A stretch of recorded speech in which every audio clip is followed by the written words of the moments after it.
The following story is true. I don't expect anybody to believe me, but it's true. Throughout my life, these things have happened to me. I am what can affectionately be recalled a weirdness magnet. I don't have good luck. I don't have bad luck. I have weird luck. I am gifted or cursed that these things happen to me or around me. My mom has told me time and time again I should do something with these stories. I don't expect anybody to believe me, but I decided finally to record as many of them as I can remember. So this is the first one. Man on the bus. This happened probably in the year 2000. I was still living in Studio City. I was still working for Dave's Video, the later place, and I had to take the bus home from Studio City to where I lived in North Hollywood. I like to sit up at the front of the bus, close to the driver, because in my youth, I'd been mugged and beaten up in the bus. So ever since then, I don't like sitting in the back. So sitting in the front of the bus, and across from me was a gentleman dressed as if he was coming home from business. Black pants, white shirt, tie, briefcase, sports coat, nothing unusual. He takes a small silver case out of his pocket. And from out of that small silver case, he has toothpicks. It's a toothpick case. Kind of thing you would see, you take out the toothpick, put it in your mouth or whatever. So he takes the toothpick out and he sticks it in his ear. And he starts whirring it through his ear just over and over again, just slowly spinning it in his ear. He doesn't know if anybody's watching. I don't think he cares. He's just sitting there on the bus in his white shirt, blue tie, black pants with a toothpick in his ear, getting the wax out, I guess. And he just keeps doing that. And then he flips the toothpick over and does it the other side with the right ear. Just dig, dig, dig.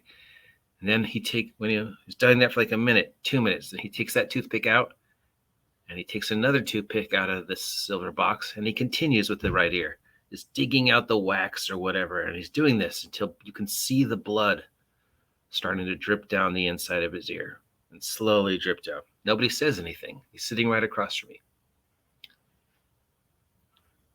Then after about 3 minutes, he stops with the right ear and starts on the left, again with a toothpick in the ear, digging, digging, digging, just both sides, toothpick after toothpick, until the left ear is bleeding.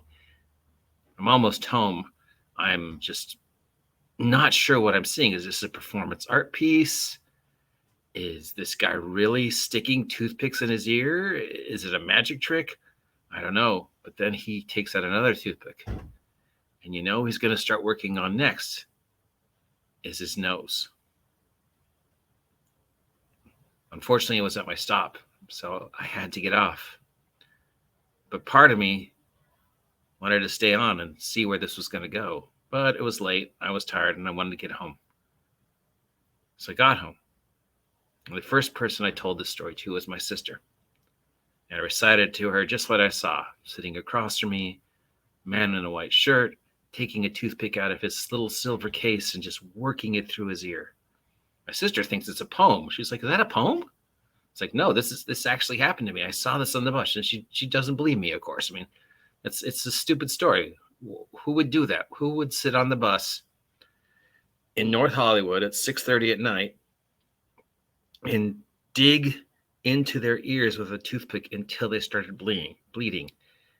What is that? Is that sadism, masochism? Is it a performance art piece? Is it just freakiness? Is he an alien? I don't know. I'll never know. But I saw it. And when I told my mom, she's just like, "You need to write these things down. You need to tell people these stories." So for some reason the other day, I was thinking about that story and thinking about that man and thinking about that man sticking the toothpicks in his ear and just digging them into his ear until he bled in his white shirt and his black pants and his blue tie, and just wondering still, 20, 30 some odd years later, why? Is this some weird fetish? Was he getting off? Was it a sex thing? Was it a performance art piece? Was it a magic piece? Was it just somebody who'd lost their mind? I never saw him on the bus again, and I took that bus home almost every night. So either he got on an earlier bus or later bus, or maybe it was just a ghost, a spirit, a one-time thing, an alien. I don't know.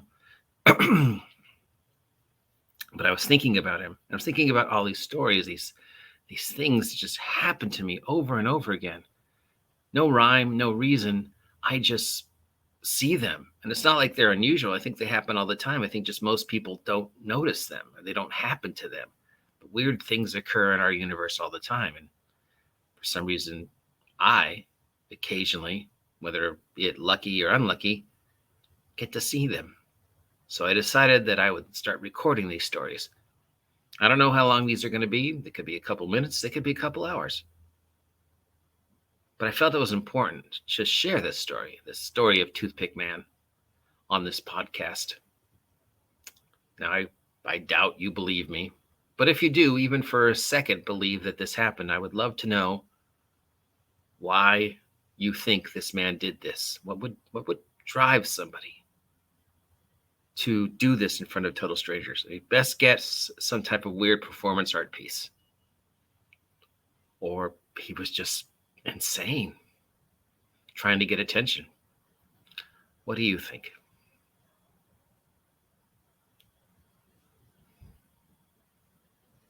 And now some weird trivia.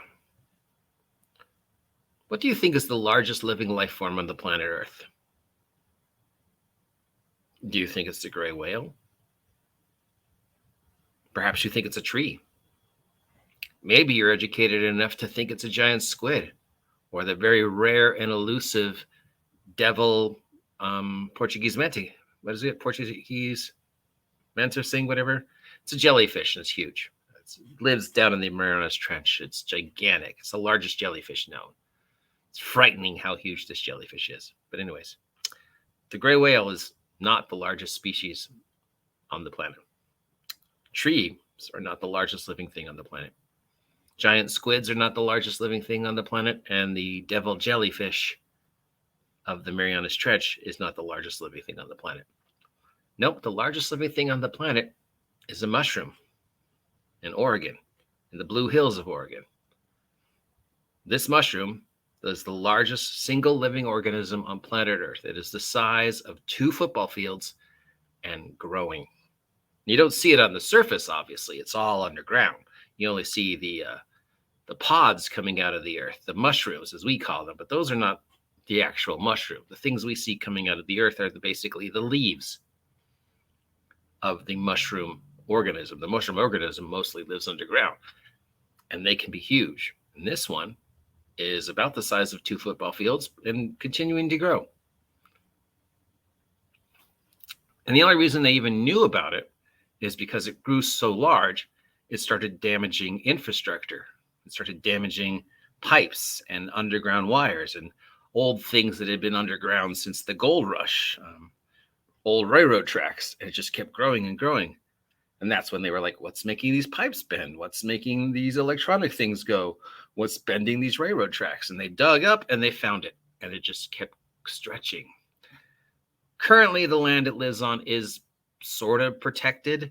I mean, nobody really wants to go up there and do anything with it because, it's just too high up in the hills. And, what do you really do with the land? And then you got to remove the mushroom. But eventually, sadly, someone will probably want to buy the land and do something with it. But for now, just so you know, the next time you're eating a salad, that the largest living organism on the earth is a mushroom.